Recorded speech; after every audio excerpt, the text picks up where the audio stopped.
You brought a lawsuit for medical malpractice, and I have a question for you. Does when a settlement offer is made affect how much you are actually offered? Would you like to know the answer? Come join me for this walk near the beach as I share with you the answer to that question. Hi, I'm Gerry Oginski. I'm a New York medical malpractice and personal injury attorney. The answer is yes, it may affect the amount that you are offered depending upon when settlement discussions take place. Now, here's what I mean. The earlier settlement discussions take place, let's say shortly after you start your lawsuit, the defense is going to want a discount on any type of settlement. Why? Because they're going to use that as an incentive to say, listen, if we settle this case now for a discounted amount, we don't have to spend all this money on discovery. We don't have to spend all this money on our attorneys. We don't have to spend all this money on experts on both sides. We can save a tremendous amount of time and energy and money by settling this case now, but in order to do that, we would need a substantial discount. Now, what happens if the defense offers you to settle during the middle of your lawsuit? Well, in all likelihood, they will still want some sort of discount compared to the true value of your injuries. Why?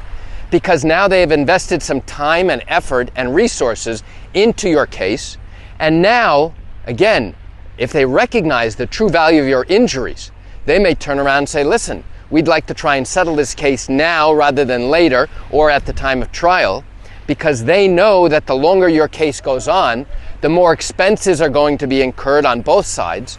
So now, again, as an incentive, if you settle this case now for a substantial amount, we still require and still would want some sort of discount on the value of your injuries.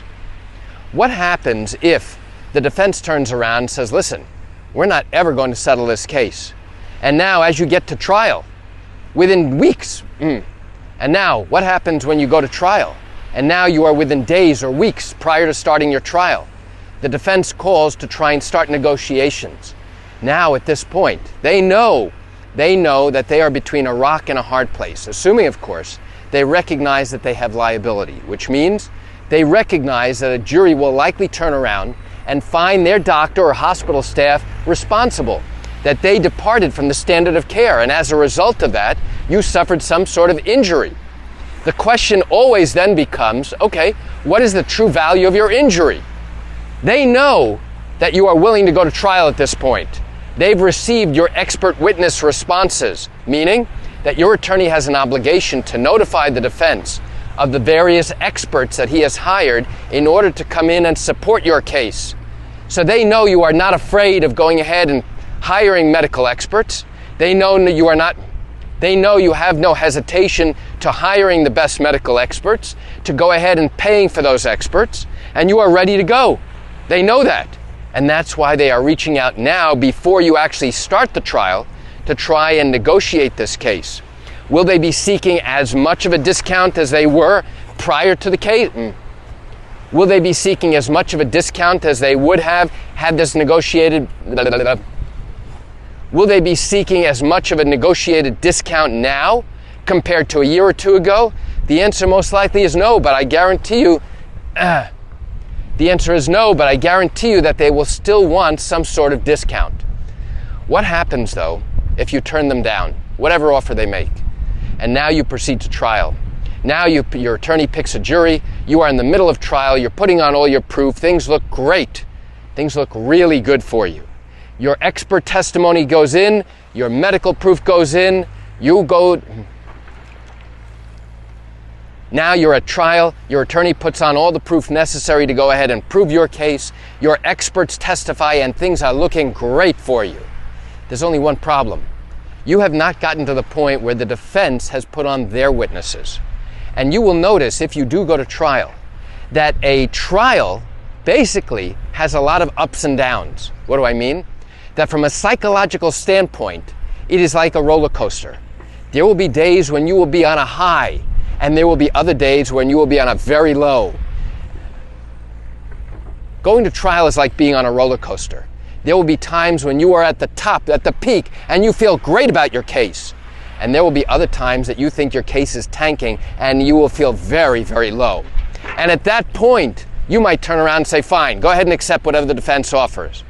On the other hand, when you are feeling high and great, that nothing can go wrong with your case, You are feeling defiant. You're like, no, let's go to a jury. Let's have the jury give us a number because I know they're going to do the right thing and I know we're going to get a substantial verdict. In that instance, what do?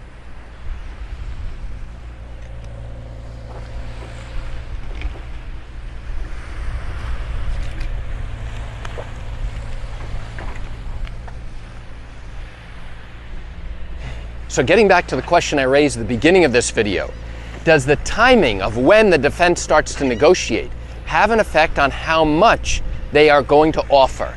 And in my opinion, after doing this now for more than 34 years, the answer typically is yes. When they start negotiating at the very beginning of your case, typically they will want to have a significant discount on the value of your injuries. As you proceed through the litigation, likely they will want less of a discount, but still they will want a discount. And as you go to trial, they will recognize that you and your attorney have already invested tremendous amounts of time, effort, and resources to prosecute your case, and the likelihood of them getting any type of discount at that point is going to be very, very minimal. You know, I realize you're watching this video because you likely say, no, there were mistakes made during the course of trial. We're going to send you back for a new trial, and you try this case all over again, which means you're starting from scratch with a new jury, and now you have to present all your proof all over again, and now hope that a jury does the right thing and gives you the appropriate verdict. Or the appellate court could dismiss your case, claiming that there are errors of law and that this case never should have been brought or proceeded. There are many, many options that the appellate court has, and because this is an unknown, you are now taking a risk, and this is a gamble for you and your case. So to answer the question I raised at the beginning of this video, what do? The reality is, you and you alone, after consulting extensively with your attorney, have to have an educated discussion about whether or not to accept this offer or whether to take the risk and go to trial. And you might also ask, hey, wait a second, if you go to trial, can you settle the case during trial? The answer is yes.